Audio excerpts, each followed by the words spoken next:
안녕하세요. 재벌집 막내 아들 3, 4부 스포일러 시간 돌아왔는데요. 다들 본방송 재밌게 보셨나요? 장안의 화제죠. 미치겠네요. 난리가 났습니다. 저희가 사실 촬영은 미리 하고 있지만 그런 반응이 있을 거라고 굉장히 기대를 하고 있고요. MC 잘 보시네요. 3, 4부에서는 현우와 서민영이 아닌 또 그런 모습으로 보여드리게 될 텐데 어떨지 저도 궁금하고 굉장히 설렙니다. 그렇습니다. 네. 또 우리가 기억하는 어떤 사건들, 역사적인 배경들, 그런 시작되죠. 공간들이 나올지 하나하나 시작되죠. 한번 유심히 봐주시면서 감상해 주시면 좋겠습니다. 네, 그럼 지금부터 시작해 보겠습니다. 돈이 저 돈이 준비가 덜 돼가지고 저만큼은 다시 싹 기다렸다가 다시 찍은 거예요. 양이 이거는 한번 찍으려고 모였다가 조금 적어서 어디 한번 시할래 볼래? 이번엔 사무실 정도가 아니라 영화사 이게 무슨 내용이냐면 아버지가 영화사 대표를 하시는데 자, 우리 기동 씨 실제로는 저보다 한 살 어린데 저희 형 역할을 맡은 우리 기동 씨가 진짜 잘해줬어요. 저희 이 장면 찍을 때 사실 겨울 같지만 겨울이 아니었기 때문에 여름이었죠. 서민이 저렇게 형을 했구나 연기를. 오. 서태지 팬이어서 지금 서태지 은퇴 기자회견 보고 지금 길바닥에서 울고 있는 맞아. 너의 모든 걸 좋아하지만 저희는 찍으면서 아마 현민 씨랑 첫 촬영이었나요? 맞아요. 제 첫 촬영. 연기하기 힘들었겠어. 중년의 그 삶의 경륜을 가지고 네. 있는 그쵸. 20대 초반의 얼굴이잖아. 촬영할 때 현민 씨가 그 얘기를 많이 했었어요. 하고 무례한 건 내가 할아버지 니들 이런 거 찍고 있었구나. 나는 일부랑 다른 분위기. 정신적에서 소리만 지르고 있었어요. 한 번도 달달한 씬이 없었어. 할아버지는 치열하게 살고 있었는데 이놈들이. 아유. 참 민영이가 순수해. 비서실 정보력이 도준이보다 약간 한 수 아래야. 항상 낚이는. 항상 보자. 항상 좋잖아. 저희 찍은 거라. 아니 난 처음 보는 거라서.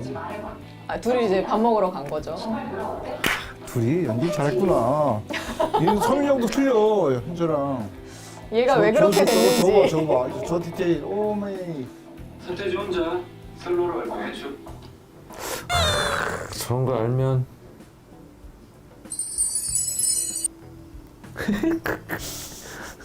이런 지점이 그러니까 관객들이 공감할 수 있는 또 기대할 수 있는 어떤 에피소드가 나올까? 서태지답잖아. 새천년의 새로운 음악이지. 이 시대에 여러분들은 몇 살 정도 되시나요? 몇 년도지 저게? 96년도니까 초등학생? 현민 씨랑 제가 한 살 차이잖아요. 내가 20대 때. 내가 군대 제대하고 가고 나니까 유퀴즈 온 더 블럭이 나왔었어. 유퀴즈 언더 그리고 블럭. 봉숭아 학당에 배트맨을 했는데 아저씨 아니에요. 엮이질 말았어야 돼 처음부터. 이유나 좀 합시다. 왜 이렇게 무리한 투자를 원하는 건지. 여기가 미라클 인베스트먼트 이제 사무실인데 순영이다. 이 세트만 오면 질감이 달라졌어요. 여기서만큼은 제가 속을 알 수 없는 모습을 더 표현하는 그쵸. 장소가 이곳이었는데 복수의 대상이 지금 눈앞에 보이는 곳이니까. 촬영할 때는 앞에 이제 블루 스크린을 해놓고 아무것도 없었지만 그냥 본사 건물이 보이는 설정이었어요. CG가 또 아주 깔끔하게 네. 기가 막히게 돼 있죠. 자동차 사업을 해보고자 하는 진양철이 경쟁사 경쟁사 회장님과 라이벌을 만나는 거죠. 이때 두 회장님의 어르신의 대화가 되게 유치하고 되게 너네 집에 그거 있냐? 이렇게. 니네 집에 그거 있냐? 우리 어린이들이 니네 아빠 어때? 우리 아빠는 이런데 뭐 이런 것처럼 가식으로 얘기를 하는데 거기에 속상해하고 이게 유치하고 막 그런데 보면 또 되게 본능적이고 실제 같아서 왜 알았나? 네. 양가장도 모르고 이 실장도 모를 낀데 네 내 여기 있는 줄 왜 알고 찾아왔더라? 고맙다고 한마디 하면 되는 거지. 어떻게 성격이 그래 막 고맙다 임마 이렇게 하시면 되는데 지금까지 자기가 살아오고 이 기업을, 이 가정을 이끌고 오면서 진양철이라는 캐릭터가 가지고 있는 그 고독한 외로움 맞아요. 이런 것들을 누구에도 얘기하지 않았는데 그걸 읽어주는 사람이 없었거든. 갑자기 애늙은이 같은 손자가 나타나가지고 그렇지. 다 알아주고 알아주고. 도와주고. 근데 이 씬 찍고 조금 제가 스스로 헷갈리던 게 조금 이렇게 좀 좁혀지는 계기가 된 씬이기도 해요. 그래서 좋아하는 건데 솔직히 헷갈렸거든요. 할아버지께서 진양철 회장을 아. 미워해야 되는데 이상한 감정이 드는 씬이었어요. 동질감이 약간 있는 사실. 이게 되게 좋아하는 대사인데 저는 저 표정이랑 쑥스러워서 저는 이게 저 애드립이었어요. 오케이. 맞아요. 오케이. 반지들은 우리는 용서한 적이 없다. 또 뭔가 또 서스펜스가 또 들어간 게 내 피를 낳은 자식이라해도 그러니까 저는 저런 거를 많이 했어야 됐어요. 쫄았는데 안 쫀 척. 그렇지. 찔리지만 안 찔리는 기분 척. 좋은데 기분 안 좋은 척. 아, 야, 이거 시간이 지날수록 얼굴이 약간 변화지게 생기네. 동문회 특기장학금 나 안 받았다고. 저렇게 서민이 형이 항상 펀치 그렇죠. 날리는데 나름대로 지금 성심성의껏 준비한. 공격하고 있는데 죄없는 충고 함부로 하지 말라고. 저 다 뭔가 안다는 듯한 표정. 되겠어, 나이가 그래. 그럼요. 중년 아저씨인데. 한방 먹인 줄 알았는데 전혀 아니었죠. 그렇죠. 자기 보스 승리를 꽃바구니.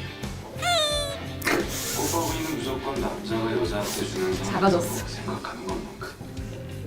하지만 민영이는 좋은 생일 사람이에요. 축하드립니다, 고객님. 당했지만 할 일은 합니다. 그만 이 방에서 나가주지. 이 장기판의 주인이 도저히가 7천억 이상 투자해선 원금도 절대 해소할 수 없는 망할 회사라고. 목숨에 넣어야겠는데. 저때 준호 감독이 라이트를 엄청나게 신경 썼었죠. 이 장기판의 주인이 그래서 그런 장면들이 많아요. 할아버지께서 특히 어두운 조명 안에 있다가 잠깐 나오거나 얼굴 반이 가려져 있고. 가려져 있거나 정신제라는 공간은 그렇게 맞아요. 연출한 거. 참 우리가 IMF. 많이 알고 있는 역사적도 이게 저 재벌집 막내 아들 첫 촬영 날이었던 걸로 기억해요. 성민 형님께서 먼저 한 달 정도 촬영을 먼저 하고 계셨고 저는 뒤늦게 합류해서 첫날이었던 걸로 기억해요. 당신의 위기. 나의 기회. 이제부터 드라마를 또 어떻게 봐야 될지를 시청자들이 또 주의 깊게 봐야 될 지점이지. 그쵸. 예. 그쵸. 어떤 핸디캡을 가지고 있는 진양철과 그렇지 않은 도준의 갈등이 어떻게 전개될지. 그렇죠. 재밌네. 잘 쓰셨어. 맞아요. 제가 반가운 점은 40대 이상, 30대 이상 시청자분들은 그 당시 있었던 역사적인 사건이나 실제 실제 기억하고 존재하셨던, 있는 일들. 예, 연결지어서 서사가 진행되는 게 또 반가우실 것 같다는 생각도 들고 10대, 20대 분들은 뭐 처음 보는 장면도 있겠지만 근데 그런 얘기 또 어른분들이랑 같이 해보시면 그렇죠. 부모님이랑도 얘기해보고 이러면 네. 회가 바뀔수록 이제 역사가 과거에서 현재로 다가오고 10대, 20대 분들이 기억할 수 있는 역사적 사건들이 또 맞아요. 많이 나올 테니까 그런 보는 재미가 있겠죠. 오케이. 대학생 역할을 이제 본격적으로 3, 4부에 시작을 했잖아요. 그렇죠. 비하인드가 생각나는 게 저희 있으신지. 서로 참 이게 그래도 힘들었을 것 같은데, 두 사람? 굉장히 그런 얘기를 했었잖아요. 죄의식도 있었죠. 이게 괜찮은 걸까? 옛날 과거 80년대나 90년대 대학생들은 지금보다 훨씬 더 아저씨 같았어요. 맞아. 그런 네. 얘기도 저희들도 하고 저는 사실 연기를 할 때는 그래도 그 장면을 그래도 집중해서 하고 있고 그러니까 그렇게 힘들진 않았는데 맞아요. 이번에 무슨 사진 찍는다고 뭐 이런 거 있으면 그럴 때 참 지금이 낫다. 옷 이쁘다고. 시간이 흐르면서 연기를 조금씩 변화를 준다고 생각하고 의도를 했는데 두 사람 역시 그렇네. 그러니까 현빈 씨도 아까 얼굴이 점점 변하는 것 같아가지고 확실히 그게 느껴져서 깜짝 놀랐던 것 같아요. 너무 좋았어요. 감사합니다. 네. 자, 이제 5, 6부는 어떤 역사적 배경과 두 사람의 갈등은 어떻게 또 전개될지, 두 사람의 러브 스토리 또 어떻게 전개될지. 그런 내용들이 이제 여러분 이제부터 시작이니까요. 다들 꼭 재벌집 막내 아들 본방사수 계속 해주시길 바라겠습니다. 네, 본방사수 후에는 제 스포일러도 같이 꼭 시청해주세요. 저희는 5, 6부 스포일러에서 또 만나뵐게요. 안녕.